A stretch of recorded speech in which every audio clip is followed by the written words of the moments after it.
So you're having difficulty getting referrals. Yeah, I know, I get it.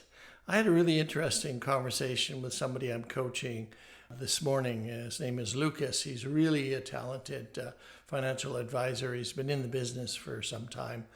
And he was struggling getting referrals. And he was also struggling with people buying into his advice.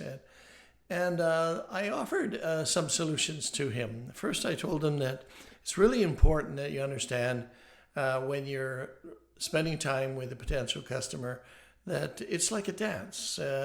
Sometimes you're in control, sometimes they're in the control. And what you need to do is you need to make sure that they're dancing with you, that you do have the lead, and it's okay for them to ask questions. It's okay for them to change direction, but you're leading them through a process. And so the best way to lead them is to check. And there's two kinds of questions you ask, of course. Probing questions where you check and say, did you get value? Are you learning something? What are you going to take away from what you learned? How are you feeling about the process? How are you feeling about how you check, okay?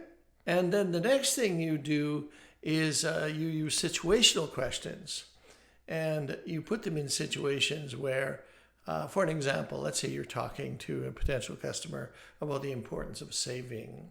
And then you say to them, well, how would you feel if you had a reserve and the car broke down and it was a $2,000, 2,000 euro expense, and you had that in reserve rather than you don't have the reserve and you have to put it on your credit card, or you have to go to the bank, get a loan, or you have to borrow from your relatives. Tell me about those two feelings. How would you feel if you had the reserve and if you didn't have the reserve?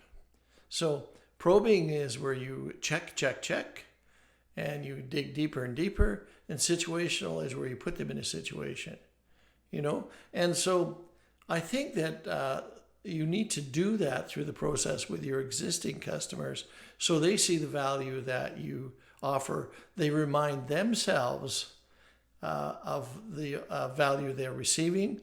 There's this phraseology I really like that whatever comes out of your mouth, you own. Whatever comes out of their mouth, they own. But they don't have to own what you say. So I want them to say that they feel better having saved, invested. They feel more secure when they have insurance, when they have critical accident, illness insurance, whatever. I want them to make that statement rather than me say to them, well, isn't it wonderful you've got this? And if they buy into that, if they see there's value and they connect that with you, then you say to them, well, just as you feel better because you're building a reserve, or you feel better because you now are protected, wouldn't it be wonderful if we could do that with people you care about, that they could have the same feelings? So, when you're looking for referrals, it's really important that the person who's referring you knows the value they get from you. They buy you. That's the first purchase that a potential customer makes, is trust. They need to be able to trust you, because when you sell savings, investment, insurance, the reward is sometime in the future. Certainly with life insurance, there is no reward for the individual except a sense of well-being. But when it comes to savings and investment, eventually they will accumulate.